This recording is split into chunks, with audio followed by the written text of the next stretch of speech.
मुंबई के एक हंसते खेलते तांबे परिवार को आखिर ऐसी क्या नजर लगी कि चंद दिनों पहले तक जो एक दूसरे के सुख दुख के साथी थे, आज उनके बीच इतनी नफरत पैदा हो गई थी कि उन्हें एक दूसरे की मौजूदगी तक बर्दाश्त नहीं थी। आखिर हुआ क्या था? ऐसा कौन सा सच सामने आ गया था जिसने भाई बहन मां मासी जैसे रिश्तों पर सवालिया निशान लगा दिए थे?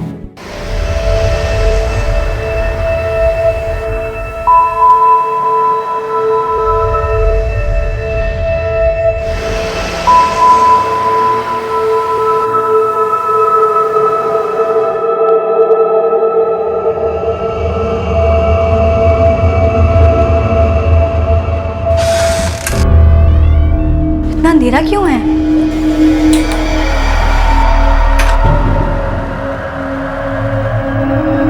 आई, मावशी,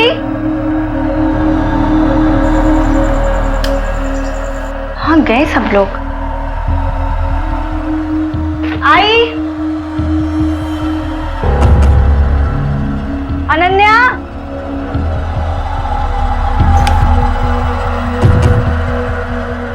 मंदार, अनन्या, कहाँ गए सब लोग?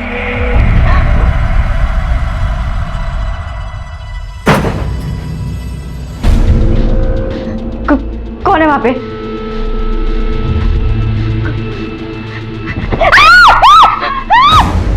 Happy birthday to you, happy birthday to you, happy birthday dear Tara, happy birthday to you.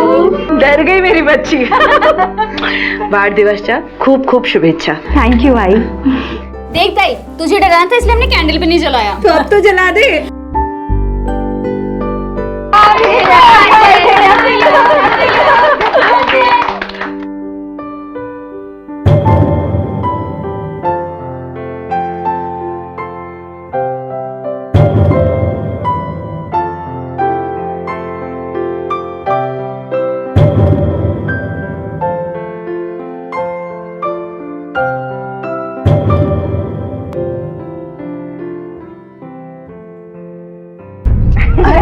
लगता है पानी आ गया। तुम लोग सो जाओ सारे के सारे। हाँ, शाम को तुम लोगों का कुछ ताम झाम भी तो है ना? ताम झाम नहीं है, अपन लोग ना डिनर करने चलेंगे, फिर उसके बाद में पिक्चर देखने चलेंगे 9 से 12। अच्छा ठीक है, चलो मैं पानी भर के आती हूँ। हाँ, तू नहीं सोएगी? अरे सोऊंगी पर थोड़ा लेट। 2 ब्लाउज अर्जेंट में देना है, उसको तैयार कर लूं, बस सो जाऊंगी। चलो चलो मंदार, तू चल मेरे साथ।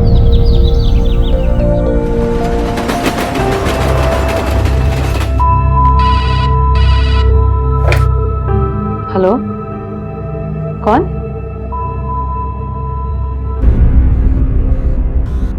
इतने सालों बाद कैसे पता चला कि मैं एक मिनट।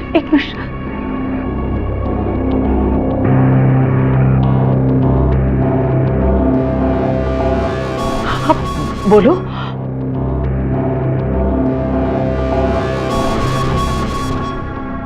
नहीं पूर्वा, तुम लोग होकर आओ, मेरे सर में दर्द है, मैं सोऊंगी थोड़ी देर। नहीं आई, फिर मैं भी नहीं जाऊंगी। तू यहाँ बैठ, मैं सबको बोल कर आती हूँ। अरे नहीं, तेरे जन्मदिन के लिए सब लोग बाहर जा रहे हैं, तू ही नहीं जाएगी तो कैसे चलेगा? ताई जल्दी आना। हाँ आ रही हूँ। तू जाना, वरना सब अंदर आ जाएंगे और सबका मूड खराब होगा। मैं नहीं चाहती कि ये हो, तो जाना बच्चा।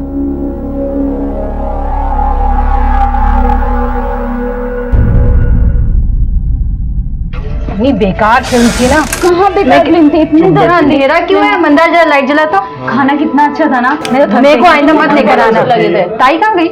लगता है आई सो रही है, मैं देखती हूँ। आई, जब भी किसी इंसान पर कोई मुश्किल आती है, खुद उसके या उसके अपनों के साथ कुछ गलत होता है, तो जहन में सबसे पहले यही सवाल उठता है, मैं ही क्यों? मैंने ऐसा क्या गलत किया कि मुझे ये सजा मिली? आज यही सवाल इस वक्त मुंबई के बोरीवली इलाके में रहने वाली स्वाति तांबे के पूरे परिवार के जहन में घूम रहा था। किसी को कुछ समझ में नहीं आ रहा था। एक नेक इंसान, एक सादगी पसंद, शांत, मेहनतकश महिला और एक प्यार करने वाली मां, जो कुछ घंटों पहले तक अपने पूरे परिवार के साथ बहुत खुश थी। तो फिर इन्हीं कुछ घंटों में ऐसा क्या हो गया कि उस महिला ने अचानक अपने परिवार को छोड़कर जाने का फैसला कर लिया।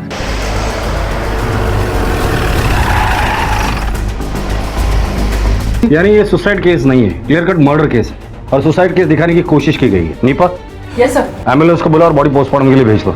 Yes sir. सर ये कुछ मिला है सर। क्या है दिखाओ।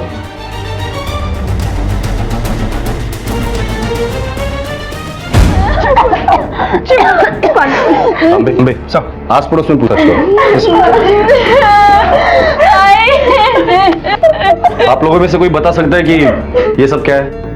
साहब, स्वाति सिलाई का काम करती थी, पास पड़ोस के बच्चों और औरतों के कपड़े सिलती थी और ऑल्टर करती थी। ये उसी की रसीद। सिर्फ औरतों के कपड़े सीती थी? नहीं साहब, औरतों और बच्चों के कपड़े सिलती थी और आदमियों के कपड़े ऑल्टर करती थी। हाँ मैडम, हम लोग किसी को देखा नहीं है। सर यहाँ सब नौकरी पेशा वाले लोग हैं। आप लोग जब लौट कर आए थे तो घर का दरवाजा बंद था या खुला? दरवाजा बंद था साहब, मैंने खोला था अपनी चाबी से। लेकिन तुम लोग फिल्म देखने के लिए गए थे, फिर खाना खाने के लिए गए। तुम्हारी आई तुम्हारे साथ क्यों नहीं आई? सर, भाई के सर में दर्द हो रहा था, उन्होंने कहा कि उनको सोना है। मेरे सर में दर्द है, मैं सोऊंगी थोड़ी देर। क्या वो हमेशा ऐसी सज-धज के सोती है?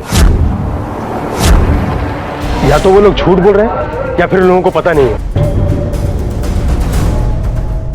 स्वाति जी तो घर पे थी ही नहीं। तकरीबन 8 बजे वो घर से निकली थी, एकदम सज धज कर।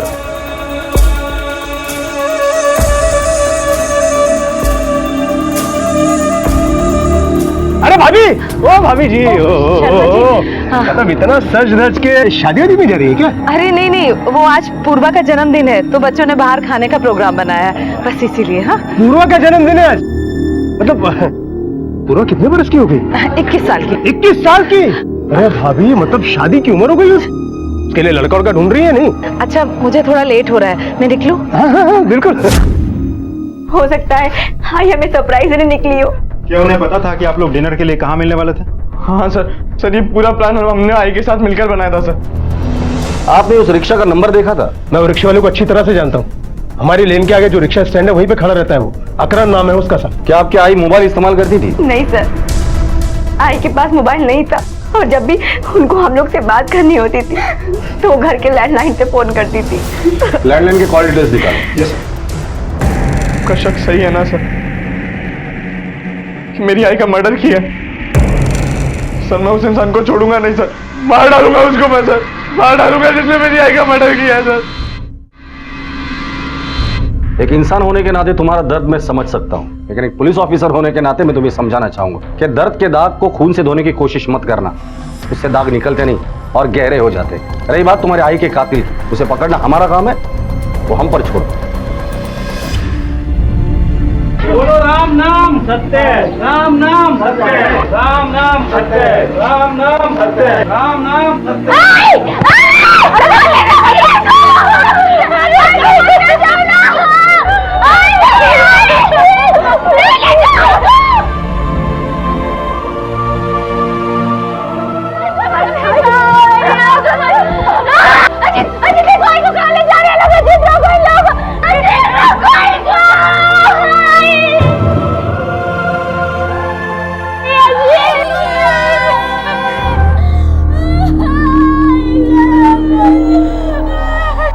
छोटी वाली का बॉयफ्रेंड है, स्वाति के साथ साथ पूरे परिवार वालों को पता था। क्या पता माँ भी कल निकली हो अपने पुराने किसी यार से मिलने के लिए। और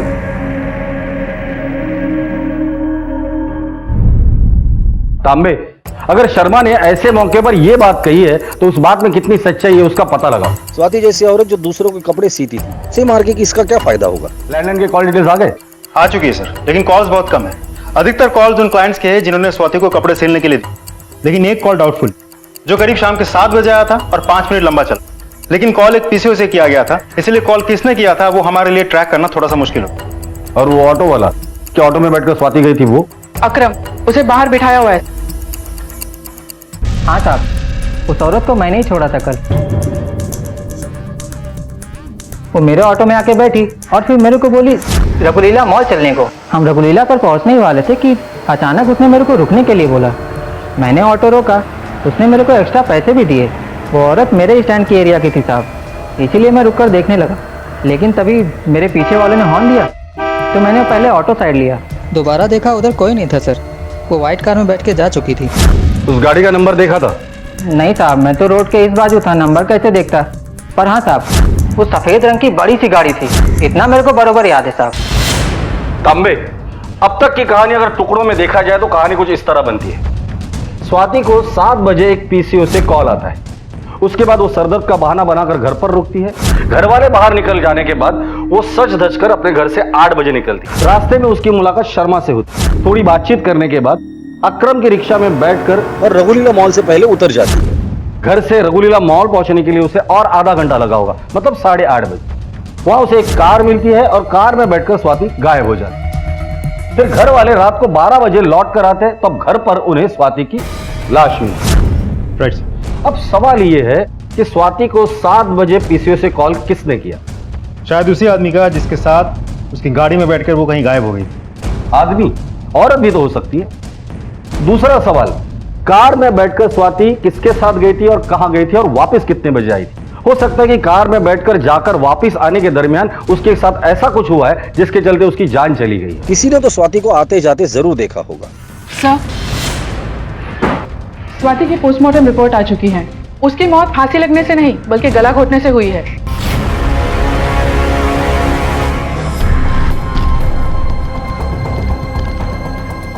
उसकी बहन को बुलाओ। सर,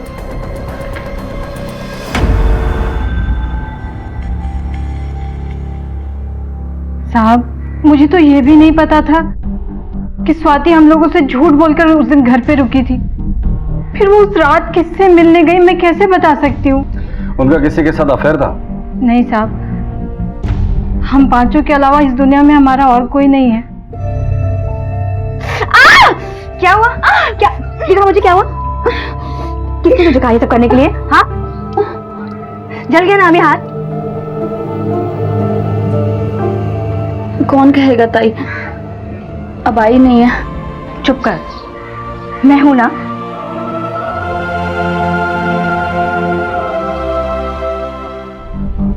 और आप दोनों के पति? मेरे पति हमारी शादी के 2 साल बाद ही गुजर गए थे और स्वाति का पति उसे छोड़कर चला गया था 10 साल पहले। उसके बाद उसका कोई पता नहीं चला साहब। तो फिर आपने इन बच्चों को पाला कैसे? स्वाति दूसरों के कपड़े सिलती थी और मैं लोगों के घर में खाना बनाती थी।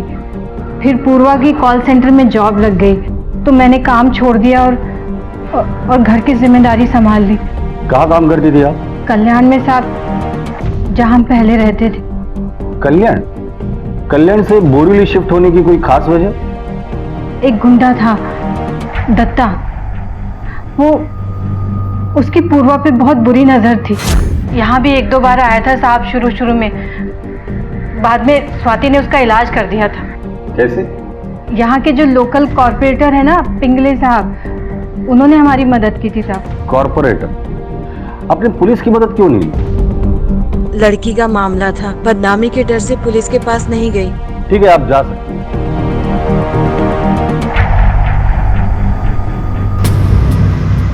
कमला यानी पूर्वा की मौसी को देखकर बूढ़ा हवलदार चौंक क्यों गया था? क्या कोई और राज खुलने वाला था? और सबसे बड़ा सवाल यह था कि इतना सब कुछ होने के बावजूद तांबे परिवार ने पुलिस से मदद लेने की बजाय एक्स कॉर्पोरेटर से मदद क्यों मांगी? और कौन था ये कॉर्पोरेटर जिस पर उन्हें पुलिस से ज्यादा भरोसा था? और क्यों की थी उसने इस परिवार की मदद?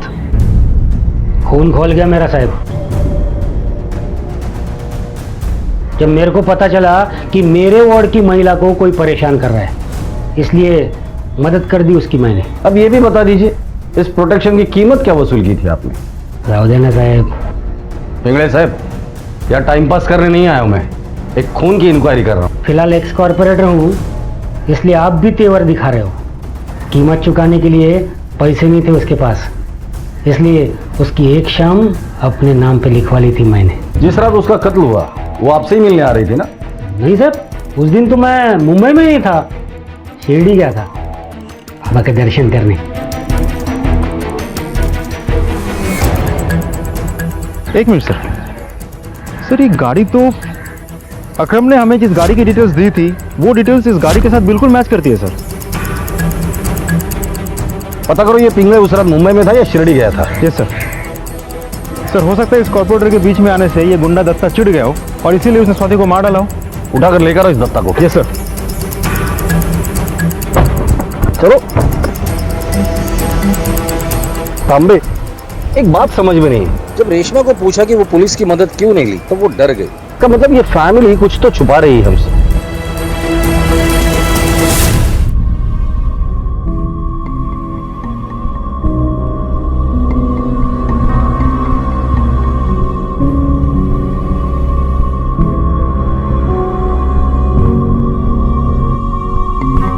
मौसी, पंडित जी आ गए हैं आई के शांति पाठ के लिए।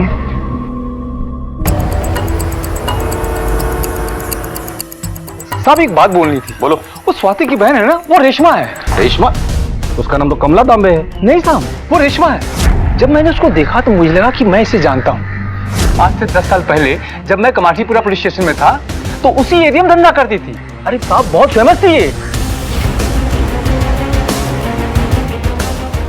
रेशमा?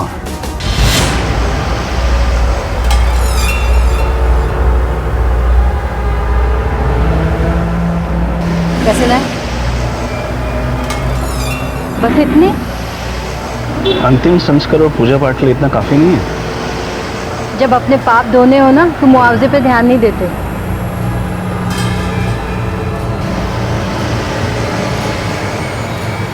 बाद में मिलती हूँ।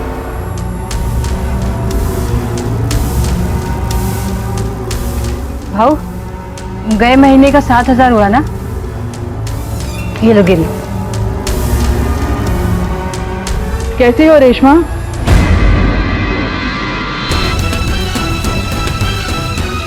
कुछ बातें करनी है तुमसे, चलें? जी हाँ, मेरा असली नाम रेशमा ही है। वो मैं और स्वाति धंधा करते थे। हम दोनों बहुत करीब थे एक दूसरे के, बिल्कुल सगी बहनों की तरह। और फिर एक दिन तुम और स्वाति उस कोटे से नहीं बल्कि बाजार से ही गायब हो गए। क्यों? ऐसा क्या हुआ था? वो सब अपनी वजह से नहीं, पूर्वा की वजह से। उस वक्त पूर्वा की उम्र लगभग 9-10 साल की रही होगी और कोठे की मालकिन ने उसे 25,000 रुपए में बेच दिया था। मैं और स्वाति उसको ढूंढते हुए कमरे में गए तो हमने वो जगह ही छोड़ दी।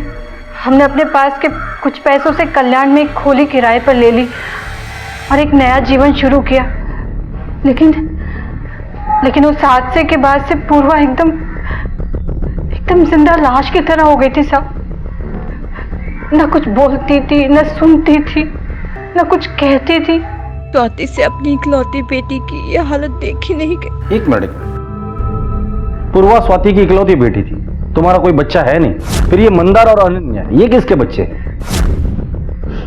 वो हमारे बच्चे नहीं है साहब। पूर्वा के कहने पर हम उन्हें अपने घर ले आए थे। उस हादसे के बाद पूर्वा ना तो किसी से बात करती थी, उसने अपना बचपन खो दिया था। लेकिन मंदार और अनन्या को देखकर वो पहली बार बोली। इसीलिए हम उन दोनों को अपने घर ले आए थे और फिर हम 3 से 5 हो गए साहब। ठीक है, जा सकती हो तुम।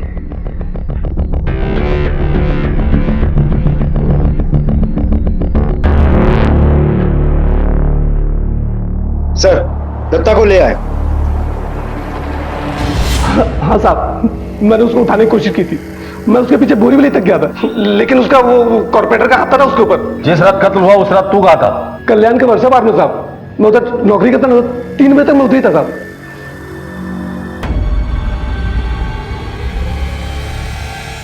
कितना हुआ? सब वो मेरी मौसी आई थी, कमला नाम है उनका साहब। कमला नहीं, रेशमा नाम है उसका।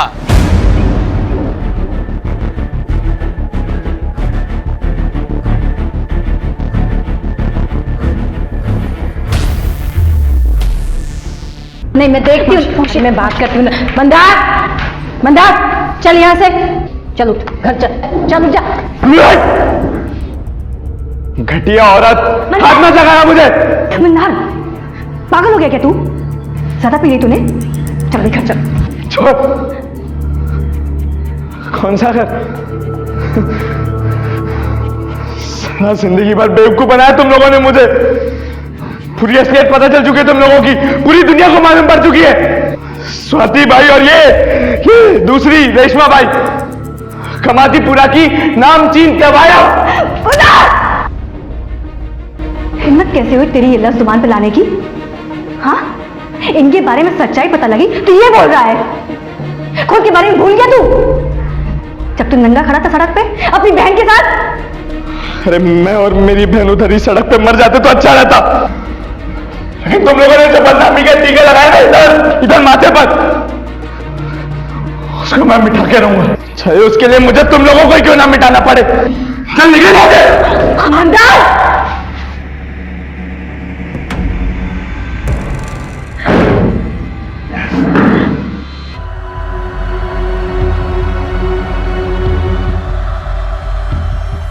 लो आ गए, अब खड़े खड़े मुंह क्या देख रहे हो? निकाल के बाहर करो इनको मोहल्ले से। इतने सालों से बेवकूफ बना के रखा है मोहल्ले वालों को। अरे शरीफों के मोहल्ले में वैश्यों का टोला चला रखा है इन लोगों ने। शर्मा जी, सुनी सुनाई बातों पे ना यहाँ पे तमाशा मत करिए मोहल्ले में। वाह, तमाशा देख रहे? अब इनके जैसा तमाशा तो मैं नहीं कर सकता। रे शर्मा,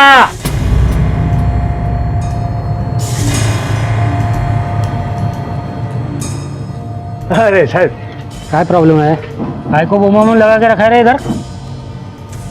ये सोसाइटी का सेक्रेटरी है ना तू? हाँ। कानून कायदा है कि नहीं? फाड़ूत्री को घर से बाहर करने से पहले 3 महीने का नोटिस देना पड़ता है, मालूम है ना तेरे को? अरे साहब आपको मालूम नहीं, ये औरतें बहुत आई बहन है तेरी, समझा? इनको कुछ परेशानी हुआ ना, मेरे को बिल्कुल अच्छा नहीं लगेगा। चलो निकलो।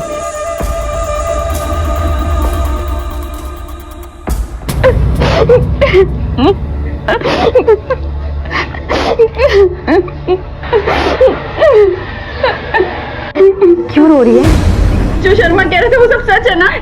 देख प्लीज धीरे बोल। क्यों धीरे बोलूं? देख तू जा यहाँ से, एक बार मेरी बात। कोई बात नहीं सुननी मुझे तेरी। मेरी बात। मैं कुछ नहीं सुनूंगी, तू जा यहाँ से भाई, जा यहाँ से जा।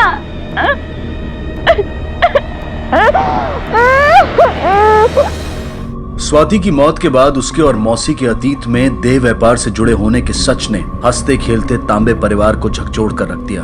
मंदार और अनन्या ने स्वाति और मौसी के किए गए एहसान को धोखा समझने की गलती की। पूर्वा ने मौसी के साथ मिलकर सभी को एकजुट रखने की पूरी कोशिश की, लेकिन उसकी हर कोशिश नाकाम रही।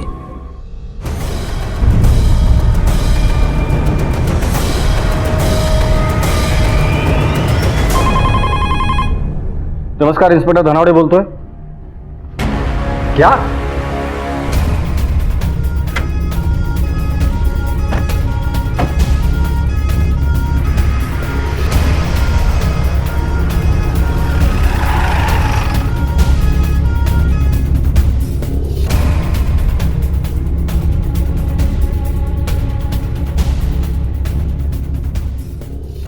सर देख के लगता तो नहीं किसने सुसाइड किया है। इतनी कम ऊंचाई से गिर के कोई कैसे मर सकता है? या मर्डर है या फिर कि अपनी माँ की तरह ये भी तो। आस पड़ोस में पूछताछ करो और एम्बुलेंस को फोन करो। Sir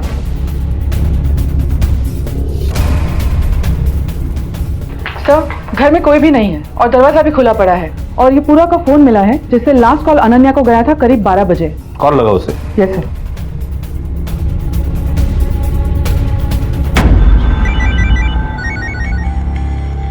hello Ananya, inspector Dhanawade बोल रहा हूँ तुम्हारे घर से। जी सर। इस वक्त कहाँ हो तुम? सर मैं अपनी एक फ्रेंड के घर पे हूँ। क्या तुम्हारी पूर्वा से बात हुई थी? हाँ बात हुई थी। तुम्हारी बहन पूर्वा, या तुम जो भी उसे मानती हो, उसकी मौत हो चुकी है। क्या? तुम मुझे पुलिस स्टेशन में आकर मिलो। सर मंदार को सच्चाई का पता चल चुका था, इसीलिए 2 दिन पहले वो घर छोड़ के चला गया था। तब से अधिकतर समय वो शराब के ठेके पर ही रहता है। पड़ोसियों ने बताया कि आज सुबह पूर्वा उससे मिलने गई थी वही शराब के ठेके पर। मंदार को कांटेक्ट करो और उसे मिलो, पुलिस स्टेशन में आकर मिले। और ये रेशमा कहाँ है? सर पड़ोसियों ने बताया कि आज सुबह वो नासिक के लिए निकल चुकी थी। सब लोग एक साथ या एक के बाद एक घर छोड़ के चले गए, कोई तो वजह जरूर होगी। हाँ साहब, ताई आई थी मुझसे मिलने सुबह, मुझसे घर लौट आने की जिद कर रही थी। देख, दुनिया कुछ भी कहे, तू मेरा भाई हमेशा रहेगा। देख, कुछ नहीं बदलेगा, सब कुछ ठीक हो जाएगा। चल घर चल अभी।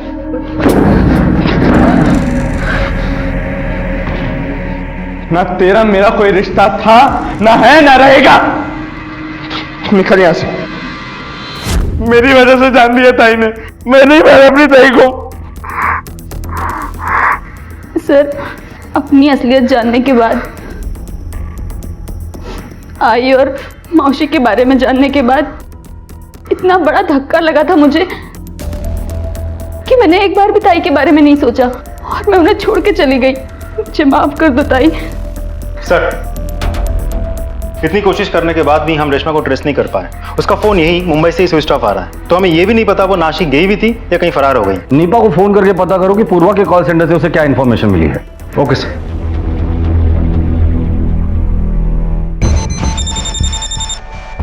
Yes sir. सर स्पीकर पे है। सर, इस कॉल सेंटर से एक बहुत ही चौंका देने वाली खबर मिली है सर।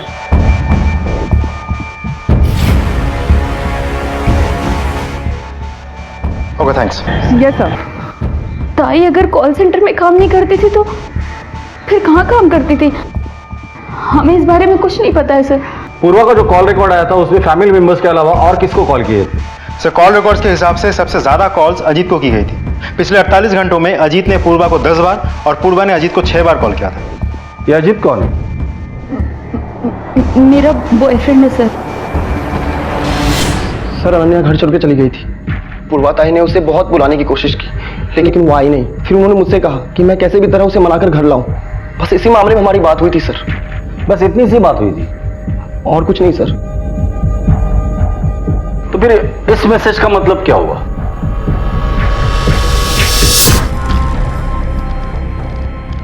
चुपचाप मान जा वरना तुम्हारा सच सबको बता दूंगा। सर, मैसेज तो बस ऐसे ही सर। ऐसे ही? हाँ? सच तेरे पेट से निकलकर जुबान तक तो आ गया है, वरना तेरी जुबान कांपती नहीं। अब चुपचाप उगल दे। अगर हम लोगों ने उगाला ना तो तेरे अंदर का सिस्टम पूरा बाहर निकालेगा। सर, वो मुझे मालूम चल गया था कि पूर्वा क्या काम करती है।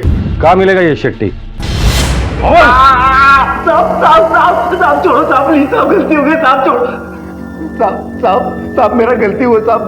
मैं साहब, मेरा उससे बहस इसलिए हुआ साहब। सच सच बता, पूर्वा को सिर्फ मारा था या रेप करके मारा था? कसम खाता है साहब। मैं इतना नशे में था साहब, बाहर निकलने के बाद सीधा अपनी गाड़ी में सो गया साहब। मेरे छोकरे लोग ने साहब मुझे घर छोड़ा। सर, रेशमा का मोबाइल जिस लास्ट लोकेशन पर स्विच ऑफ हुआ था वहाँ एक सीसीटीवी कैमरा लगा हुआ था। सीसीटीवी कैमरा से हमें उस गाड़ी के बारे में पता चला जिस गाड़ी में बैठ के स्वाति गई थी। आरटीओ से हमने गाड़ी की डिटेल्स भी निकाल ली है। किसके नंबर है गाड़ी? सर, गाड़ी किसी संजीव शाह नाम की एक बिजनेसमैन की है जो एक बहुत ही रेप्यूटेड फैमिली से बिलोंग करता है, जिसे मुंबई के कॉर्पोरेट वर्ल्ड में एक बहुत ही शरीफ आदमी माना जाता है। ऐसे शरीफ आदमी से तो हमें भी मिलना चाहिए सामने।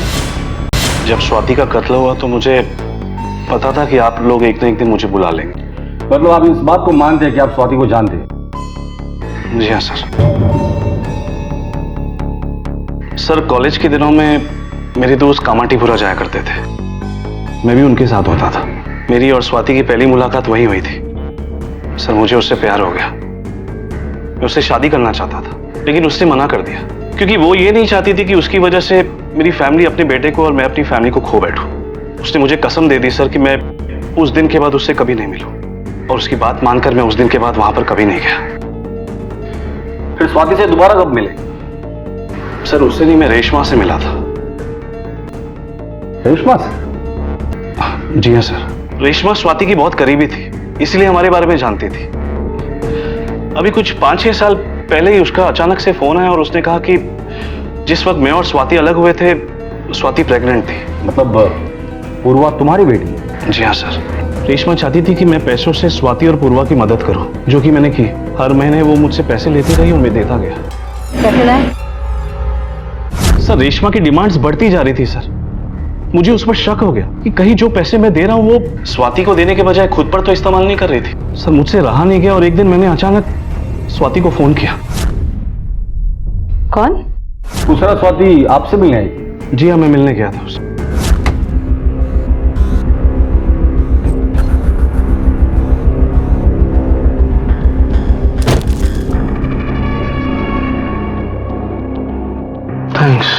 आज इतने सालों बाद। हमारी बेटी कैसी है? तुम्हें कैसे पता? रेशमा ने बताया। रेशमा ने? मतलब तुम रेशमा से मिलते हो? हर महीने रेशमा पैसे ले रही है तुम्हारे और पूर्वा की परवरिश के लिए। संजीव, संजीव, मुझे रेशमा से बात करनी, प्लीज मुझे घर छोड़ दोगे? सर, स्वाति ने मुझसे प्रॉमिस किया था कि वो पूर्वा को मुझसे मिलवाएगी, लेकिन अब स्वाति खुद इस दुनिया में नहीं है, तो सर मैं पूर्वा को अपनाना चाहूंगा सर। सॉरी संजीव, लेकिन मैं तुम्हारी कोई मदद नहीं कर सकता, क्योंकि स्वाति की तरह पूर्वा का भी किसी ने कत्ल कर दिया। स्वाति तांबे और उसके परिवार की जिंदगी, जो पहले किसी झील के ठहरे हुए पानी की तरह शांत दिखाई दे रही थी, असल में वैसी थी नहीं। उसकी शांत दिखने वाली सतह के नीचे कई तूफान छिपे थे, जो एक एक करके सामने आ रहे थे। स्वाति के पहले प्रेमी और पूर्वा के पिता संजीव के बयान के बाद तस्वीर साफ होने की बजाय और धुंधली हो गई थी। क्या स्वाति और पूर्वा की हत्या की अनसुलझी पहेली अब और ज्यादा उलझने वाली थी? सर, पूर्वा की पोस्टमार्टम रिपोर्ट उसके सर पे किसी भारी चीज से वार करने की वजह से हुई। मरने के करीब 6 से 7 घंटे बाद उसके घर के नीचे उसकी बॉडी को फेंक दी गई। Sir, it's clear case of murder. इसका मतलब कातिल ने पहले 2 मर्डर्स किए और फिर उसे सुसाइड दिखाने की कोशिश की। सर, मुझे तो लगता है इन दोनों मर्डर्स के पीछे रेशमा का ही हाथ है, और संजीव के बयान के बाद तो इसकी पूरी पॉसिबिलिटीज बनती है। नहीं तांबे, पॉसिबल नहीं। दोनों मर्डर्स के वक्त रेशमा वहां मौजूद नहीं हो सकती। सर, ये भी तो हो सकता है कि उसने कुछ नहीं किया है, किसी से मर्डर करवाया हो सकता है, लेकिन इस सवाल का जवाब रेशमा ही दे सकती। रेशमा की फोटो सारे पुलिस स्टेशन में भेज दो, उसे ढूंढ निकालना बहुत जरूरी है। हम एक काम करो, इस केस में जितने भी सस्पेक्ट है सबको उठाकर लेकर आओ। मंदार, दत्ता, कॉर्पोरेटर और अजीत। Okay sir.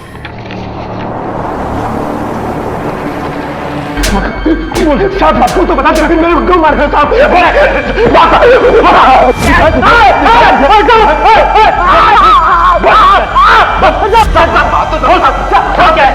उस रात के बाद में उसको नहीं देखा था।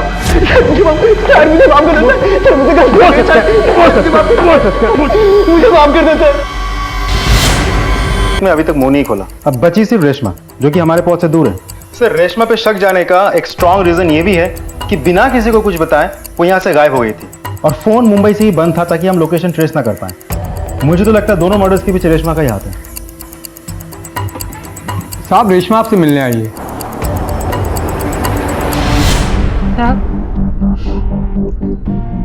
स्वाति की 13वीं के लिए नासिक चली गई थी। स्वाति के मरने के बाद मंदार और अनन्या के रवैये से मैं बहुत दुखी हो गई थी साहब, इसलिए मैं अकेली चली गई थी।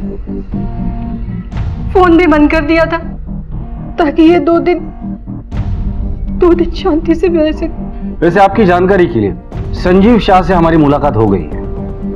मालूम है साहब, पूर्वा के मरने की खबर मिलने के बाद पहला फोन उसी को किया था। बताया उसने सब कुछ। उसको कुछ गलतफहमी हो गई थी साहब। उनसे लिए हुए एक भी पैसा मैंने खुद के लिए नहीं खर्च किया साहब। ये देखिए, अब ये देखिए, बैंक की पासबुक और ये बॉन्ड है। आप देख सकते हैं सारे पैसे मैंने इसमें जमा किए।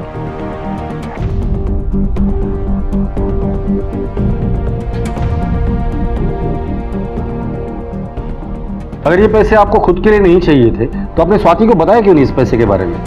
साहब, स्वाति संजीव से कभी मदद नहीं लेती साहब, वो बहुत खुददार थी साहब, लेकिन मैं दुनियादारी उससे ज्यादा जानती हूँ, इसलिए संजीव से मदद मांग रही थी स्वाति को बिना बताए, ताकि कुछ पैसे बच जाए।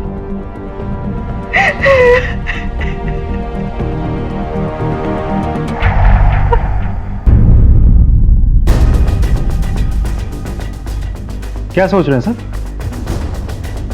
हमें कुछ तो है जो हम लोग मिस कर रहे हैं। यस तांबे, ये रहा रेशमा का घर और ये रहा उसके पड़ोसी का घर, उसके घर के सामने। अगर रेशमा ने अपने घर के छत से सुसाइड किया है तो वो ऐसे गिरेगी, मतलब सर सामने की तरफ और पैर अपने घर की तरफ। और हमें रेशमा की लाश मिली थी इस तरह, मतलब सर अपने घर की तरफ और पैर सामने वाले की तरफ। अब कोई भी आदमी सुसाइड करते वक्त समरसॉल्ट नहीं मारेगा, और खास करके लाश। सामने वाले घर में कौन रहता? पूर्वा को क्यों मारा? मैंने मारा? सब मैं क्यों मारूंगा? सामने शुरू हो जा। बोल।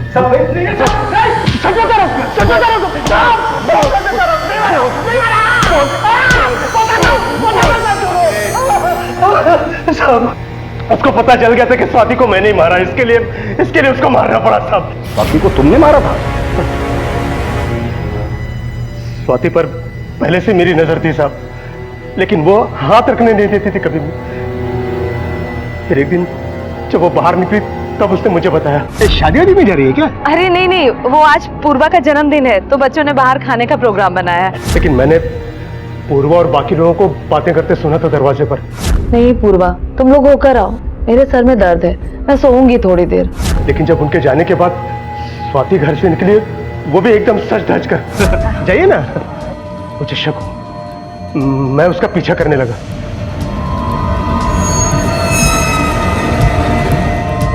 अपने घर लौटकर उसके लौटने का इंतजार करता रहा। फिर जैसे वो घर लौटी तो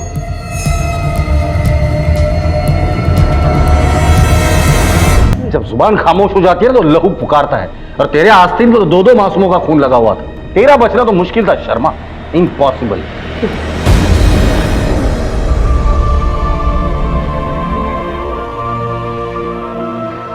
और इस तरह स्वाति और पूर्वा के कातिल को उसके अंजाम तक पहुंचाकर पुलिस ने अपना फर्ज निभाया। लेकिन सवाल यह उठता है कि क्या स्वाति और पूर्वा के साथ हुए हादसों को रोका जा सकता था? और जवाब है हां। जुर्म की फितरत है कि वो अपने आने की आहट जरूर देता है। स्वाति के मामले में भले ही वो आहट इतनी धीमी थी कि वो उसे सुन नहीं पाई, लेकिन पूर्वा के मामले में ऐसा नहीं था। लेकिन पूर्वा के सामने मुजरिम भी था, उसका किया जुर्म भी था और जुर्म का सबूत भी था। अगर वो चाहती तो पुलिस की मदद लेकर अपनी मां के कातिल को सजा दिलवा सकती थी, और इस कहानी के और दुखद होने से पहले इसका अंत कर सकती थी। यह बेहद जरूरी है कि जब भी हम कभी जुर्म की आहट सुने तो खुद उसका मुकाबला करने की ना सोचें, बल्कि पुलिस की मदद लें, ताकि इस तरह की घटना फिर कभी दोबारा ना हो। इसी विचार के साथ अब मैं अनूप सोनी आपसे विदा लेता हूं। फिर मुलाकात होगी अगले एपिसोड में एक और चौंका देने वाले केस के साथ। तब तक अपना और अपने परिवार का ख्याल रखें और देखते रहें क्राइम पेट्रोल डायल 100। सबक एक को सीख हम सबको। जय हिंद। रोको! पैसे लुटा रहा है लड़कियों के ऊपर, ये इस बस्ती के खिलाफ है। ये मत अरे काका, क्या बोलते हैं तुम्ही? अरे इन बच्चों का हुनर है, ये उसकी कदर करनी चाहिए हमें। तुम्हें बजाता है ना, वही ठीक है। लड़कियों के ऊपर पैसे क्या लुटाता है? लड़की का काम घर पे खाना बनाना, बच्चे पैदा करना है, ना कि गांव में ढोल बजाना। लड़कियां है, इन्हें अपनी औकात में रहना चाहिए। इस बेशरम लड़की से और उम्मीद भी क्या कर सकते हैं? जैसी माँ वैसी बेटी। जास्ती बोलता है तुम्हें। कौन से जमाने की बात कर रहा है तू? ये मीना ढोल बजाएगी तो बजाएगी।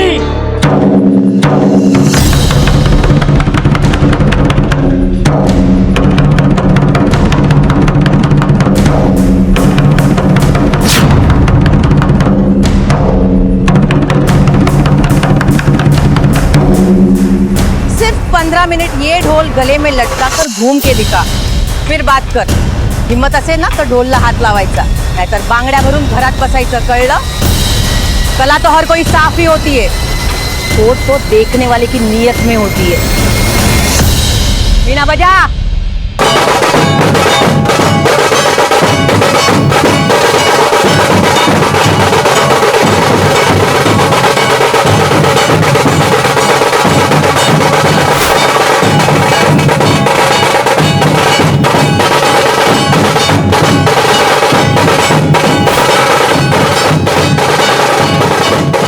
आई मी माई सेल्फ, यानी कि मैं और मैं। कुछ लोग इस मैं में इतने उलझ जाते हैं कि सबसे दूर हो जाते हैं, और एक बार बुरी छवि बन जाती है तो उसे बदलने के लिए कड़ी मेहनत करनी पड़ती है। फिर वो कितने भी अच्छे काम कर ले, फिर से अपने वजूद को बनाने की कोशिश कर ले, लेकिन उनका अक्स उनके सामने आकर खड़ा हो जाता है और अपने ही बुरे कर्म अपने नुकसान का कारण बन जाते हैं। आज का ये केस इंसानी सोच के एक अहम पहलू को उजागर करता है, ऐसे सवाल खड़े करता है जो हमें अपनी सोच बदलने पर मजबूर कर देंगे।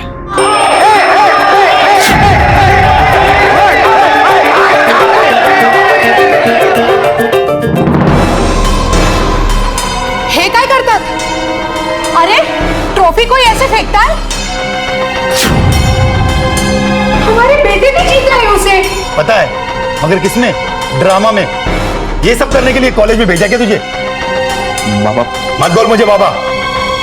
पढ़ाई पे ध्यान दे और ये सब नौटंकी वगैरह बंद कर डाल, वरना तेरे सब खर्चे के पैसे बंद कर दूंगा मैं। पैसा पैसा पैसा, जिंदगी में सब कुछ पैसा ही होता है क्या? उन्होंने आज तक मेरे से प्यार नहीं किया, अब मैं उनसे पैसे कभी नहीं लूंगा।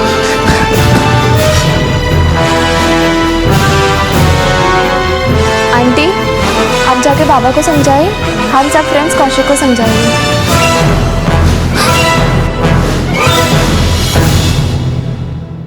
अंकल, मुझे इंटर कॉलेज कंपटीशन में बेस्ट सपोर्टिंग एक्टर का अवार्ड मिला है। अरे वाह, ये तो बहुत अच्छी खबर है, लेकिन तुम इतने उदास क्यों लग रहे हो?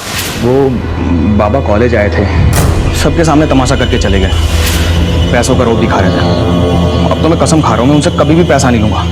अंकल, मुझे काम करना है, मैं अपने पैरों पे खड़ा होना चाहता हूँ। देख बेटा, तुझे काम करने की क्या जरूरत है? मैं तुम्हें पैसे देता हूँ ना। नहीं नहीं, मुझे आपके पैसे नहीं चाहिए, मुझे अपने पैरों पे खड़ा होना है। अरे अच्छा ठीक, मैं तुम्हारे लिए अच्छा सा जॉब देखता हूँ, तू परेशान मत हो, तुम्हारा काम हो जाएगा। और आज रात को मैं तुमसे मिलने भी आऊंगा, है ना? ठीक है, अब जरा अच्छे से एक स्माइल कर दे।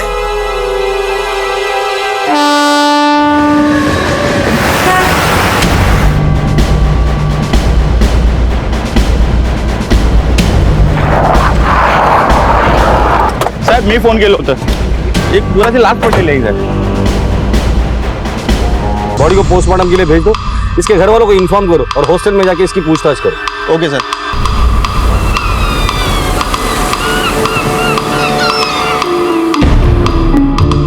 मीना बेटा जाना, सुबोध कहीं दिखाई दे रहा है क्या? देख के आना, जाना। भाई कितनी बार देखूं और कहाँ कहाँ देखूं, हर जगह देख लिया, दादा का कोई अता पता नहीं है। अगर पड़ गई कलेजे में ठंडक। ये सब तेरे जिद का नतीजा है। ना तुम मीना को ढोल बजाने भेजती, ना रवि और सुबोध दोनों गायब होते। ताई तुम्हें कुठला संबंध कुठे जोड़ता है? मीना का ढोल बजाना और उन दोनों का क्या संबंध है? क्यों नहीं है? लड़कियों का ढोल बजाना रवि को पहले से ही पसंद नहीं है, पता है ना तुझे? पर नहीं, तू अपने जिद पे ही अड़ी रहेगी। जो भी कुछ हुआ है ना, उसमें रवि का ही हाथ। मुझे पता है निकम किसकी बोली बोल रहा था, ये सारा तमाशा रवि का किया धरा है। प्रत्येक गोष्ट त्याच्या डोक्यावर टाकायची गरज नाही है। अरे तुझसे तो बात ही करना बेकार है। अरे ताई, आई बाबा तो खुद भी ढोल बजाते थे ना, तो फिर उनको लड़कियों का ढोल बजाना पसंद क्यों नहीं है? आए जरा बैठ। बेटा, दुनिया में बहुत कम लोग ऐसे होते जो खुद की नाकामयाबी झेल के औरतों की तरफ के दिल से देख पाते। मेरे पापा ना पहले ऐसे नहीं थे, हम दोनों मिलके ढोल बजाते थे। जिंदगी में कुछ बातें समझ में ही नहीं आती। तेरे बाबा का व्यवहार भी ऐसे ही है, कभी मेरी समझ ही नहीं आया। रवि जो खुद एक जमाने में अपनी पत्नी प्रज्ञा के साथ ढोल बजाया करता था, आज अपनी ही बेटी मीना को ढोल बजाने से रोक रहा था। कहीं ना कहीं वो एक दोहरा चेहरा लेकर जी रहा था। और वहीं कौशिक जो अपने पिता से परेशान था, उसकी मौत हो चुकी थी। एक होनहार विद्यार्थी कौशिक की हत्या के पीछे किसका हाथ था? सवाल ढेर सारे थे और पुलिस जी जान से तहकीकात में जुट गई। आप बहुत ही अच्छा लड़का था, सीधा साधा नेक, और किसी से कोई दुश्मनी भी नहीं थी। पता नहीं इसके साथ ऐसा किसने किया है। ये तो आप ही बेहतर बता सकते हैं। रात को 10:30 बजे के बाद बाहर जाने की किसी को इजाजत नहीं होती, पर कभी कभार किसी स्पेशल केस में कोई लड़का परमिशन लेकर बाहर जा सकता है। कल रात को कौशिक गया था बाहर, मैंने सोचा वापस आ गया होगा। कल रात किसके साथ? मतलब माहिती नहीं साहब। कौशिक के जाने के बाद हॉस्टल से कोई बाहर गया या बाहर से कोई अंदर आया? नहीं साहब, ना तो कोई बाहर गया ना कोई अंदर आया। मुझे कल रात से लेकर सुबह तक की सीसीटीवी फुटेज चाहिए। दत्ता, रजिस्टर की कॉपी काढून घ्या।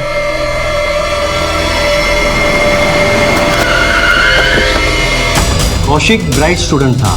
हाँ, कुछ स्टूडेंट से उसकी अनबन होती थी, लेकिन वो बातों से मना लेता था सबको। ऐसा कोई एक नाम बता सकते हैं जिससे उसकी अनबन होती थी? ऐसा कोई खास नहीं, लेकिन हाँ, एक सीनियर स्टूडेंट है साकेत, उससे हमेशा उसकी अनबन चलती थी। साकेत नाम से कोई है जिससे उसकी बनती नहीं थी? वो हमेशा उलझता रहता था पर टिक नहीं पाता। फट्टू एक नंबर का। किसी और पर शक है तुम्हें? अंकल।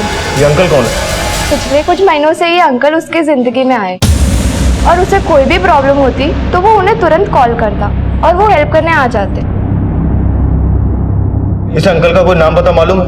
नहीं, कौशिक के पास भी उसका नंबर ही था। ठीक है, आप जा सकती हैं। आपकी और कौशिक की नहीं बनती थी। कल आप उसके कॉलेज गए थे जहां आप दोनों के बीच झगड़ा हुआ।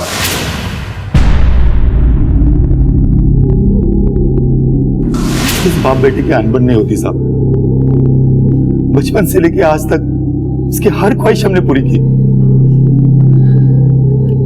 साहब मेरा अपना बिजनेस है, मैं चाहता था वो एमबीए करे और मेरा बिजनेस आगे बढ़ाए, मगर उसे तो नौटंकी का शौक लग गया था, बस इसीलिए मैं उसे टोकता रहता था साहब। इन दोनों वो किसी अंकल के कांटेक्ट में था। क्या आप लोग जानते हैं ये अंकल कौन है? अंकल? कौन अंकल साहब? हम नहीं जानते किसी। कौशिक के दोस्त से पता चला है कि कोई था जिससे वो बातें करता था। ठीक है, अभी आप जा सकते हैं, लेकिन जाने से पहले आपकी डिटेल्स वहां लिखवा कर जाना।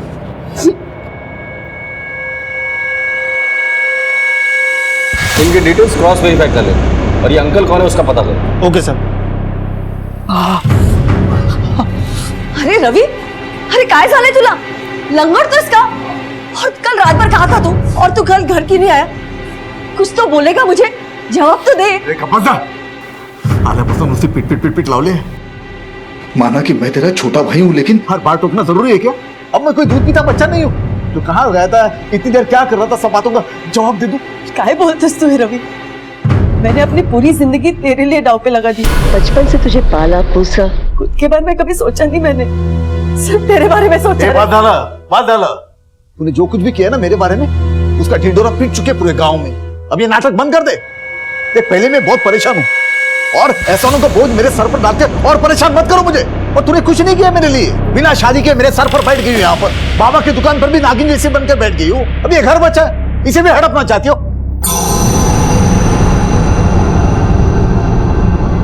ताई, ताई क्या हुआ? क्या हुआ ताई को?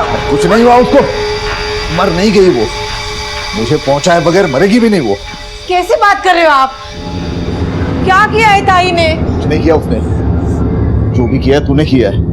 ये ढोल पीटना बंद कर दे। इतनी बार समझाया मैंने तुमको, तुम समझ नहीं पाई। अब तो बस्ती के लोग भी बोलने लगे हैं। अब तो ढोल पीटना बंद कर दो। रवि,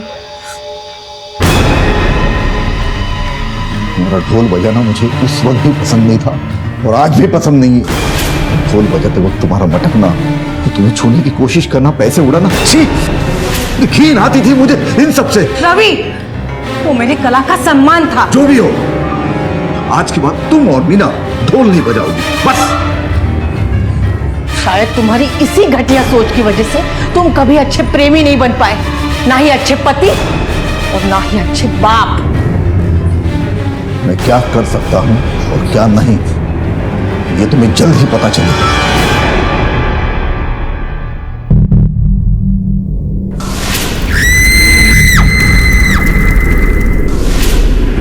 दादा, दादा, दादा संभालो अपने आप को। दादा, आई, आई भागना। सुबोध, सुबोध, आई, आई, आई, दादा, आई। सर कौशिक के कॉल रिकॉर्ड्स आ गए हैं।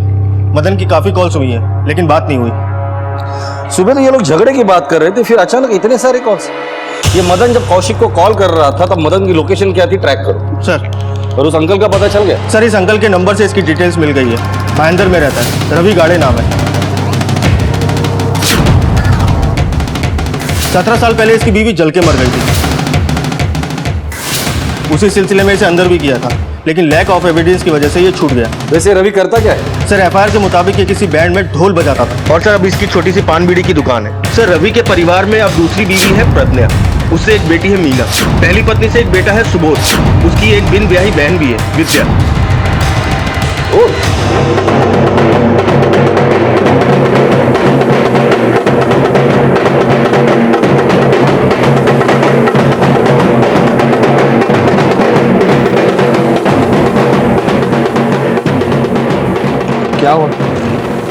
कहती है कि ये सब कुछ जो हुआ वो बाबा ने किया है, पर मुझे समझ नहीं आ रहा है बाबा ऐसा सब क्यों करेंगे। तेरे बाबा कुछ भी कर सकते हैं, दिमाग खराब है उनका। तेरा आत्या के हाल देख रही है ना तू, इस सुबोध का भी। सुनना, मला खूप भीती वाटते है। अगर ऐसे ही चलता रहा तो बाबा कहीं हमारे रिश्ते को भी क्या मंजूरी नहीं देंगे, यही ना? मुझे भी वैसा ही लगता है। और वैसे भी कुछ हुआ ना तो हम भाग के शादी करेंगे बस। आणि तिकडे पण तुझा बाप आला ना तर तुला सोडणार नाही मी। चल आता वाजव, घे वाजवायला, चल वाजव। रवि अपने घर वालों के साथ बेरुखी से पेश आ रहा था, अपनी सोच उन पर थोप रहा था, और शायद यही वजह थी कि उसका अपना बेटा सुबोध उसकी जान का दुश्मन बन चुका था। ऐसे इंसान के तार कौशिक के साथ जुड़े थे। रवि जिसकी पहली पत्नी 17 साल पहले जलकर मर चुकी थी, वो कौशिक की जिंदगी में क्या कर रहा था? कौन था जो कौशिक जैसे लड़के से नफरत करता था? कौशिक की मौत की गुत्थी उलझी हुई थी और यहां रवि के कई पहलू अभी सामने आने बाकी थे। ढोल बजाने का बहुत शौक है ना तुझे? तेरा ढोल आज मैं बजाता हूं, लेके चलो इसे।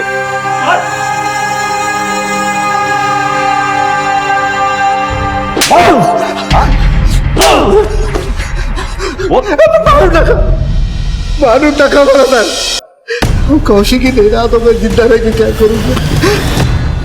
मरना तो तुझे है ही, मरने से पहले सिर्फ इतना बता दे कौशिक को क्यों मारा तूने? भाई साहब, बड़ा प्यारा बच्चा था कौशिक। कौशिक मेरा बेटा ही था, मेरा और प्रज्ञा का बेटा था साहब। शादी से पहले ये भूल थी वो, लेकिन हमारे प्यार की पहली निशानी थी साहब। मदन और मंजरी ने कौशिक को सातारा के एनजीओ से गोद लिया था। तो उसके बारे में पहले मालूम नहीं था मुझे, और जब पता चला तो उससे दोस्ती की और उसे मार डाला। बड़ी लंबी प्लानिंग की तूने। ऐसे रवि को देखकर लगता नहीं था कि इतना बड़ा प्लानिंग करेगा। Direct murder. इसकी बीवी के वक्त भी अपन को इस पे डाउट हुआ था, पर अब तो लगता है कि इस बेचारी राधिका को भी इसी ने मारा होगा। मानो कि कौशिक तेरा बेटा था, लेकिन इतने सालों बाद प्यार कैसे उमड़ा है तेरा? साहब, जिस ढोल की वजह से हम करीब आए थे, उसी ढोल ने मुझे और प्रज्ञा को दूर कर दिया। ये ढोल बजाने का सीजनल धंधा साहब, कमाई ज्यादा नहीं थी। मेरे बाबा नहीं चाहते थे कि लोगों के सामने नाचने वाली लड़की हमारे घर की बहू बने। और तात्या, मेरा ससुर, वो तो मुझे निकम्मा ही समझता था। तात्या ने मुझसे झूठ बोला कि प्रज्ञा की शादी कर दी और उसे गांव भेज दिया। और तूने यहाँ शादी कर, और पहले बीवी की मौत के बाद तूने प्रज्ञा से शादी कर। लेकिन तेरे पहले बीवी की मौत का केस तो 17 साल पुराना है। कौशिक की उम्र लगभग 23 साल होगी, फिर भी तू कहता है कि कौशिक प्रज्ञा का बेटा है। सब प्रज्ञा ने ये राज मुझसे छुपा के रखा था। ये मुझे पहले मालूम नहीं था, लेकिन जब प्रज्ञा की मौसी सारी का उसके घर आई थी तब। कौशिक को मिले हो कि नहीं तुम? अब तो बहुत करीबी आ गए हैं ना तुम्हारे। काय ग मौसी, क्या करूं उससे मिलके? कुछ बातें ना पर्दे के पीछे ही अच्छी रहती है। मैं उसकी माँ हूँ ये भी नहीं बोल सकती मैं उसे। मुझे पता क्या फायदा ऐसी बेमतलब मुलाकात का। अगं प्रज्ञा, किती झालं तरी तो तुझा मुलगा है। तुम्हारे और रवि के प्यार की पहली निशानी इसलिए पूछ रही हूँ मैं। एक बार जाके उसे मिल लो। सारिका, कशाला डोका खाते तिचे? इतनी साल ये बात छुपा के रखी है और रवि राक्षस से तो छुपे रहने दो ना। साहब, ताते ने मुझसे झूठ बोला था साहब। असल में प्रज्ञा पेट से थी, ये बात मुझे ना पता चले, इसलिए उसे गांव में भेज दिया। लेकिन जब पता चला तो मैंने भी कसम खा ली कि ये राज जो दबा हुआ है उसे मैं दबा के रखूंगा, लेकिन कौशिक से मिलूंगा जरूर। उसे बता दूंगा कि मैं एक अच्छा बाप हूं।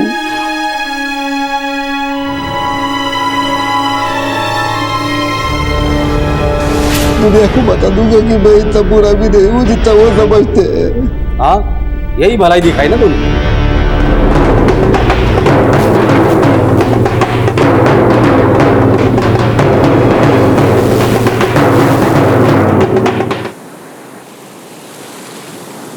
जो कुछ भी हुआ अच्छे के लिए। मेरे बाबा एक फूटे हुए ढोल की तरह है, कुछ काम के नहीं है। ये अंदर गए तो सबको सुकून मिलेगा। नहीं जग्या, मेरे बाबा खून नहीं कर सकते। देखो, मुझे घुमा फिरा के बोलना नहीं पसंद है, सीधा बोलता हूँ। अच्छा हो गया हमारा रास्ता तो साफ हो गया। नहीं जग्या, मेरे बाबा इतने भी बुरे नहीं हैं। मैं अपनी खुशी के लिए मेरे बाबा की जिंदगी का सौदा नहीं कर सकती।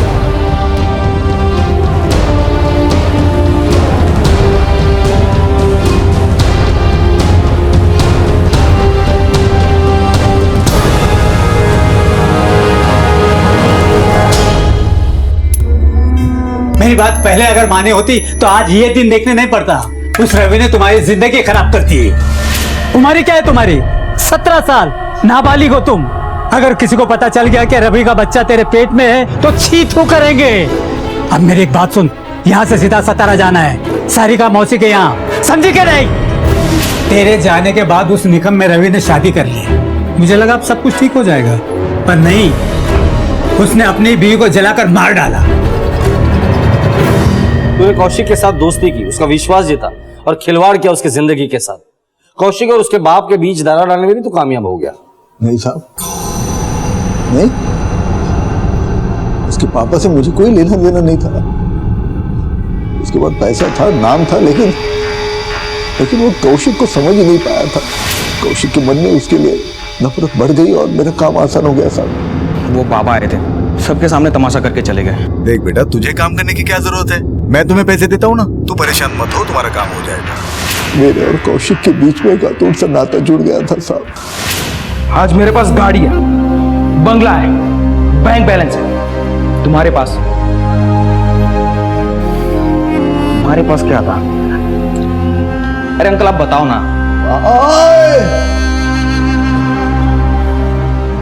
मेरे पास माँ है, ऐसा। मेरे पास माँ नहीं है, मेरे पास आप हो। मैं बहुत खुश था साहब। कौशिक को मिलने के बाद मेरी जिंदगी बदलने लगी थी। मैं चाहता था कि वो कुछ बने, अपने दम पर बने। प्रज्ञा की आंखों में मेरे लिए भरोसा देखना चाहता था मैं। अगर तुझे अच्छा बाप बन के दिखाना था तो उसके लिए तेरे घर पर तेरे 2 सगे बच्चे भी है, उन पर अपना प्यार चाहता था।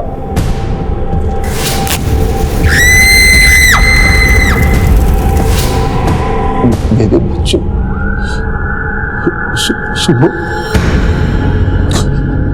राधिका ने खुदकुशी कर ली। उसका सुबोध पर बहुत गहरा असर हुआ ऐसा। वो उसकी और अपने ख्यालों की दुनिया में ही रहता है हमेशा। वो तो मुझे अपना दुश्मन समझता है। कई बार तो उसने मुझे जान से मारने की कोशिश भी की।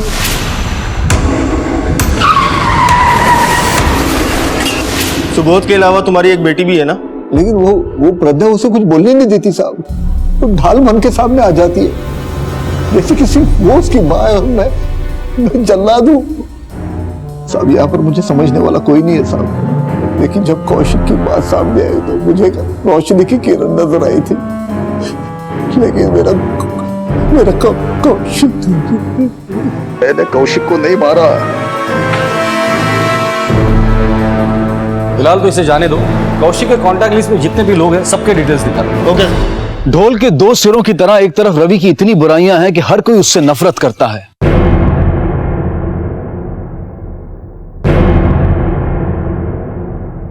यहां तक कि उसका अपना बेटा सुबोध भी उसकी जान का दुश्मन है।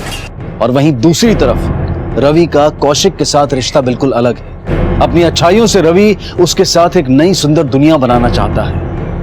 क्या रवि महज अपने चेहरे पर अच्छाई का मुखौटा लगाए हुए था, या फिर वो सचमुच बदल रहा था, या फिर अपना वजूद बचाने के लिए किया गया नाटक था जिसके बेनकाब होने की वजह से कौशिक मारा गया था? या ये प्रज्ञा के इतनी बड़ी बात छुपाने के पीछे रवि का आक्रोश था जो कौशिक की हत्या के रूप में सामने आया था? या फिर इस सब के पीछे उसका कोई और ही मकसद था? कौशिक की हत्या का राज अभी तक पर्दों में था, लेकिन इतना साफ था कि कौशिक की मौत से रवि की जिंदगी में तूफान उठ खड़ा हुआ था।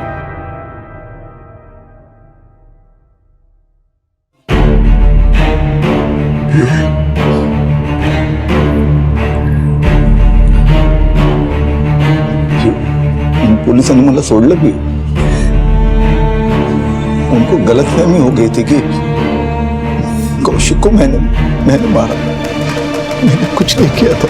फिर मैं तो सिर्फ एक अच्छा बाप बनने की कोशिश कर रहा था।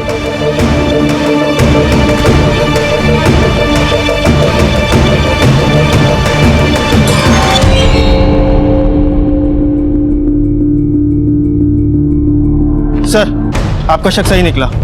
मदन की लास्ट लोकेशन कौशिक के मर्डर वाली रात कौशिक के हॉस्टल के पास ही थी। अगर उस रात मदन हॉस्टल के आसपास था तो उसने ये बात हमसे बताई क्यों नहीं? उठाकर लेकर इस मदन को। Okay sir. लेकिन मैंने कुछ किया ही सर। माला कैसे नहीं खाया? सब मार क्यों रहे सब? सुबह बेटे के साथ झगड़ा होता है, रात को दोबारा झगड़ा होता है, गुस्से में आकर अपने बेटे को मार देते हो और हमें ही पूछ रहे हो कि बेटे का खून किसने किया? क्या बोल रहे सब? मैंने कुछ नहीं किया सब। 17 तारीख को बेटे के हॉस्टल में क्या करने गए? हमारे पास कॉल रिकॉर्ड है। रात को 12 बजे से लेके 1 बजे तक तुम हॉस्टल में थे। क्या कर रहे थे वहां पर? हाँ सर, हॉस्टल में गया था। झगड़े को लेकर मेरी बीवी ने जो समझाया था, तब मैं कौशिक को मनाने के लिए वहां गया था। मगर वो मुझ पर नाराज था, इसलिए वो आया नहीं और फोन भी नहीं उठाया मेरा। ये बात पहले क्यों नहीं बताई हमें? सर, अपने बेटी की लाश देखकर मैं बौखला गया था साहब, इसलिए मैं आपको बता नहीं पाया। फिर साहब, उस रात जब मैं बाहर कौशिक का इंतजार कर रहा था, तब मैंने एक लड़के को हॉस्टल में जाते हुए देखा था। सर, इनमें से कोई लड़का है? नहीं सर। इन दोनों में से कोई? हाँ सर, यही था सर।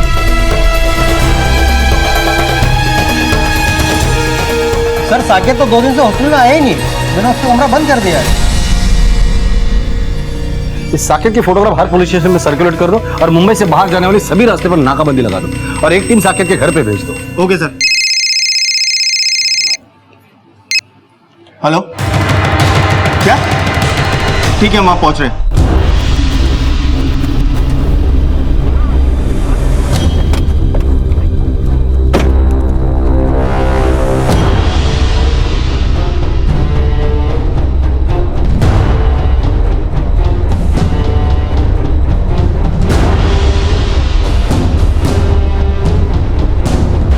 आसपास देखो कुछ मिलता है क्या?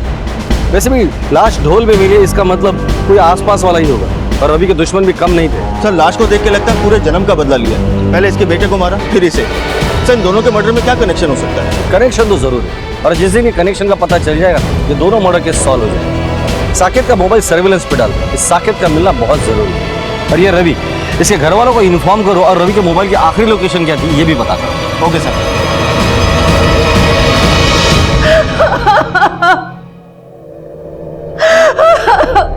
प्रज्ञा जी, देखिए, अपनों को खोने का दर्द क्या होता है मैं समझ सकता हूँ। आपको क्या लगता है कि रवि को किसने मारा? प्रज्ञा जी, संभालिए अपने आप को। हमें मालूम है कि कौशिक और रवि की मौत में कोई ना कोई कनेक्शन जरूर है।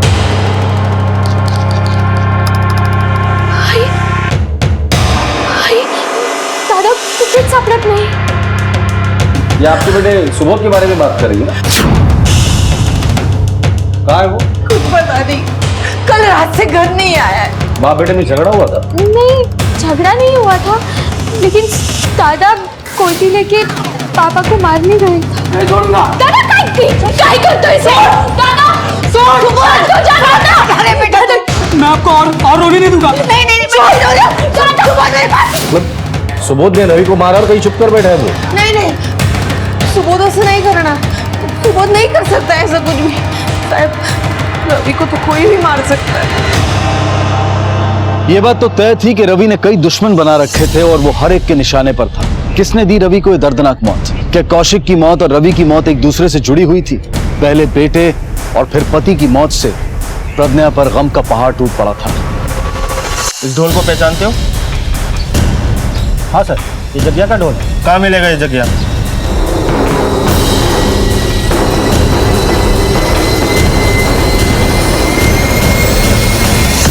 तू लेके चल इसे। सर, चल लेके सर। क्या हुआ सर? देख, क्यों मारे हो सर? ये तेरा ही ढोल है ना? इसी में रवि की लाश के टुकड़े फेंके थे ना तूने? चल अब तेरा ढोल बजाता हूँ। सर, वो मेरा ढोल है, लेकिन वो चोरी हो गया था सर। चोरी हो गया था? हाँ सर, मैं अपना ढोल भावेश के गोदाम पे रखता हूँ। ये भावेश कहाँ मिलेगा? कसून मान चला रे, टाइट कर बराबर। कौन है भावेश? ये है? हाँ सर। ढोल का है इसका? चोरी हो गया साहब। क्या जगह बताए दिन में मैंने कंप्लेंट की तूने पुलिस स्टेशन में? हाँ की थी। जगह का ढोल मेरा टेम्पो भी चोरी हो गया साहब, लेकिन आप वो ढूंढने के बजाय हमें को पूछ रहे हो साहब। क्योंकि इसके ढोल में रवि के लाश के टुकड़े मिले। जहाँ तक हम जानते हैं रवि से दोस्ती तो नहीं थी तुम्हारी। अब नहीं बताएगा या ससुराल चल के? क्या साहब हमने कुछ नहीं किया है, सच में चोरी हुई थी। चाहिए तो आप रिपोर्ट दे सकते हैं। अच्छा ये बता, ये ढोल चुरा कौन सकता है? ये तो मैं नहीं बता सकता, लेकिन हाँ मेरे गोदाम की एक चाबी ताते के पास थी, पर ताते तो बोला कि चाबी गुम हो गई। अब इससे ज्यादा मैं नहीं जानता साहब। तात्या ये आप लोग क्या बोल रहे हैं? मैं समझा नहीं कुछ। जग्या का ढोल और भावेश का टेम्पो गायब है और ढोल के अंदर रवि की लाश मिली है और गोडाउन की चाबी तुम्हारे पास है। चाबी का मेरे पास होना मतलब मैं खूनी हूँ? चाबी तो पहले चोरी हो गई थी। चाबी ना सही पर प्रज्ञा के लिए खून तो कर ही सकते हो ना। क्यों तकलीफ थी तुम्हें रवि से इतनी? अरे साहब एक तकलीफ हो तो बताओ। वो बचपन से प्रज्ञा के पीछे लगा हुआ था। जब भी हम लोग ढोल की प्रैक्टिस करते थे रवि ढोल की आवाज सुनकर दौड़ा चला आता था, लेकिन इस कला के लिए नहीं प्रज्ञा के लिए आता था वो, और इसीलिए वो कला की कीमत समझा ही नहीं। लाश देखकर ये बात तो पता चलती है कि मारने वाला कोई नजदीकी है। तुम बता सकते हो कौन हो सकता है वो? कोई भी हो सकता है। कोई समझ ही नहीं पाया उसे। दिल का बुरा नहीं था वो साहब, सिर्फ जुबान का कड़वा था। जिसने भी मारा है करीबी। आप तो उसकी करीबी थी ना। आपको पता है कि कौन कर सकता है? सुबोध जिसने अपनी माँ को जलकर मरते हुए देखा, या फिर प्रज्ञा जिसने अपने बेटा खोया? प्रज्ञा तो रवि के पीछे पागल थी, वो ऐसा कर ही नहीं सकती। सुबोध का क्या, वो तो गलतफहमी का शिकार है। सर रवि की लास्ट लोकेशन का पता चल गया है। रवि के कॉल रिकॉर्ड से उसकी आखिरी लोकेशन तो हमें बता दी, लेकिन खुदी ने जगह देखो क्या चुनी है। चारों ओर सन्नाटा है। लेकिन सर एक बात समझ नहीं आई, खूनी ने लाश यहाँ फेंकने की बजाय इतनी दूर ले जाके क्यों फेंकी होगी? ये खूनी जो कोई भी है वो आसपास वाला है और बहुत ही शातिर है। उसने ये सब कुछ सिर्फ और सिर्फ हमें उलझाने के लिए किया। सर साकिब मिल गया।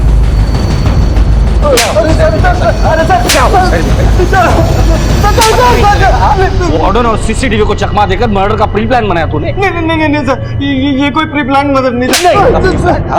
हॉस्टल से निकलते वक्त अपना फोन हॉस्टल पर छोड़कर आए थे ताकि हमें भी चकमा दे सके। नहीं सर, कौशिक को फॉलो करने के चक्कर में वो वहाँ छूट गया था सर। हाँ फिर आगे? सर कौशिक से मैं जलता था। कौशिक जिस दिन से कॉलेज आया उसी दिन से हीरो बन गया था सर। पूरी बात बता, पूरी बात बता। सर मैं अपने घर से निकालने के लिए जी और मॉल में काम करता था। अचानक वहाँ से मुझे निकाल दिया गया। बाद में पता चला कि इसके पीछे कौशिक और उसके अंकल का हाथ है। चिंता मत करना बेटा, देख मैंने निकट इलेक्ट्रॉनिक्स में तेरे बारे में बात की है। सेल्स पर्सन का जॉब है, लेकिन लोग बहुत अच्छे हैं। कल से ज्वाइन कर लो। आज के जमाने में तो कोई सगा भी इतना नहीं करता जितना आपने मेरे लिए किया। ये बोल के पराया कर रहे हो मुझे? मुझे भी अपना ही समझ। हाँ, ये तुम्हारी जीत की खुशी में कांग्रेचुलेशंस। बस मेरा गुस्सा फूट पड़ा सर। उसने मेरी पोजीशन ले ली, मेरी नौकरी छीन ली, और तो मेरी मैंने सोच लिया था कि इस कौशिक का क्या करना है। उस दिन उस अंकल के मिठाई दे के जाने के बाद मैंने अपने रास्ते का कांटा हमेशा के लिए हटा दिया सर। वो अंकल मतलब कौशिक के बाप को क्यों मारा? नहीं सर, मैंने उनको नहीं मारा सर। नहीं मारा सर मैंने उनको। सच बता। मैं सच बोल रहा हूँ सर, मैंने उनको नहीं मारा सर। एक खून तो मैं कर चुका हूँ, उसकी सजा अगर मौत है तो दूसरा खून कबूल करने में मुझे क्या प्रॉब्लम है? कौशिक से अपना बदला लेना चाहता था बस। तुम्हारी पोजीशन चली गई, तुम्हारी गर्लफ्रेंड चली गई, इसलिए मर्डर जैसा संगीन जुर्म किया तुमने। कभी अपने माँ बाप के बारे में सोचा है? अपने दिल पर पत्थर रखकर तुम्हें इतने दूर हॉस्टल में पढ़ाई के लिए भेजते हैं वो लोग। तुमने ना सिर्फ उनका भरोसा तोड़ा है बल्कि अपने साथ साथ उनकी भी जिंदगी बर्बाद की है। आखिरकार कौशिक की मौत की गुत्थी सुलझ गई, लेकिन तहकीकात में जुटी पुलिस के सामने अब भी यह सवाल खड़ा था कि आखिर रवि को किसने मारा, किसकी नफरत ने उसे ऐसी खतरनाक मौत दी। पुलिस को शक था कि हो ना हो ये किसी करीबी इंसान का काम है, और इसलिए पुलिस ने हर करीबी इंसान को बारीकी से टटोलना शुरू कर दिया।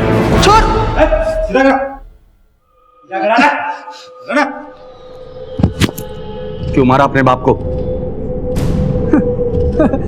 बाप मर गया, इस बात का दुख नहीं है तुझे? अच्छा वो मर गया, मेरी माँ को मारा था उसने। पुलिस इन्वेस्टिगेशन हुई थी और तेरा बाप निर्दोष था। निर्दोष नहीं था, जब वो चल रही थी तब वो वही था, मैं भी उधर था। उसने कुछ नहीं किया, उसने मारा मेरी माँ को। मेरी भाई को मार डाला, अब वो मीना को भी नहीं छोड़ेगा, वो किसी को नहीं छोड़ता, वो आपको भी नहीं छोड़ेगा। सर सुबोध की हालत देखकर लगता नहीं है कि उसने ये मर्डर किए होंगे, वो भी इतने भयानक तरीके से, टुकड़े टुकड़े करके। अगर इसने मर्डर किया भी होगा तो भी लाश को ढोल में भरकर इतने दूर तक लाना इसके बस की बात नहीं। रवि के जितने भी दुश्मन थे, भाविन, जया, तात्या, विद्या, प्रज्ञा, इनमें से किसी की भी मोबाइल लोकेशन मर्डर जहाँ हुआ था वहाँ आसपास ठीक है पता करो, एक एक को कूटो और मुझे सारी इंफॉर्मेशन चाहिए। Okay sir. उस टेम्पो का पता चल गया? नहीं सर, अभी तक नहीं, लेकिन तलाश जारी है। ठीक।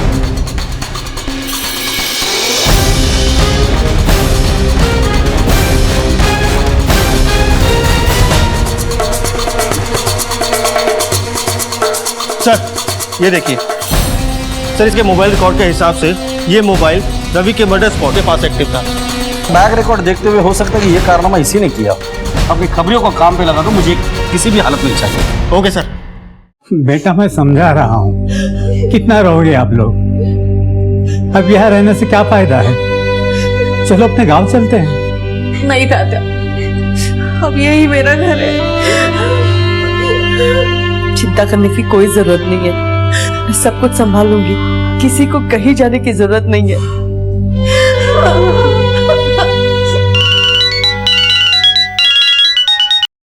हाँ बोला सर, उसका अड्डा मिल गया है। ठीक है, हम पहुंच रहे हैं।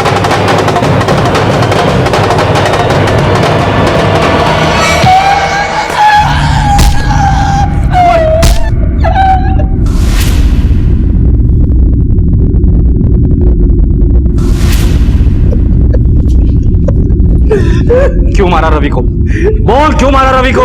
साहब, विद्या अपन को फोन किए थे, वो बहुत घबराई थी। विद्या ने तुम्हें फोन क्यों किया था? सुबोध घर से निकला था अपने बाप को मारने के लिए, मैं और विद्या तो सुबोध के पीछे गए थे। उधर से रवि रो रहा था और सुबोध जब उसको मारने के लिए उसके पीछे गया तो रवि एकदम पलट गया और सुबोध डर के भाग के खोता वहीं फेंक के साहब। फिर विद्या उधर दूर बैठकर रवि को देख रही थी। फिर अपन को विद्या ने बताया कि रवि ने कैसे उसके साथ इतना टॉर्चर किया, अपन से सहा नहीं गया साहब। फिर अपन ने वही कोयता उठाकर रवि को उधर मार दिया साहब। अपन ने टेम्पो भी चोरी किया साहब और वो जगह का ढोल भी अपन ने चुराया। ये कट्टा झूठ बोल रहा है और किसी को बचाने की कोशिश कर रहा है। जिस तरह से मर्डर हुआ है, लगता है किसी करीबी ने अपनी भड़ास निकाली है। दौड़े उठाकर लेकर आओ इस विद्या को। हो साहब। साहब रोको साहब, इसमें विद्या का क्या लेना देना साहब? उसका कोई कसूर नहीं। विद्या का लेना देना था या नहीं ये हम डिसाइड करेंगे। साहब बात सुनो साहब। साहब विद्या ने कुछ नहीं किया साहब, अपन ने मारा रहा। क्यों किया आपने इसे? बचपन से लेके अब तक सारी बातें मेरे दिमाग में घूम रही थी। मेरे अंदर का ज्वालामुखी फट गया। मैंने अचानक फैसला ले लिया। एक इंसान की वजह से इतनी सारी जिंदगियां बर्बाद हो रही थी। वो हमेशा यही चाहता था कि उसका परिवार सुखी रहे, खुश रहे। उसकी बदकिस्मती ये थी कि उसका परिवार उसे समझ नहीं पाया। काश आप लोगों ने उसे समझा होता तो आज रवि जिंदा होता।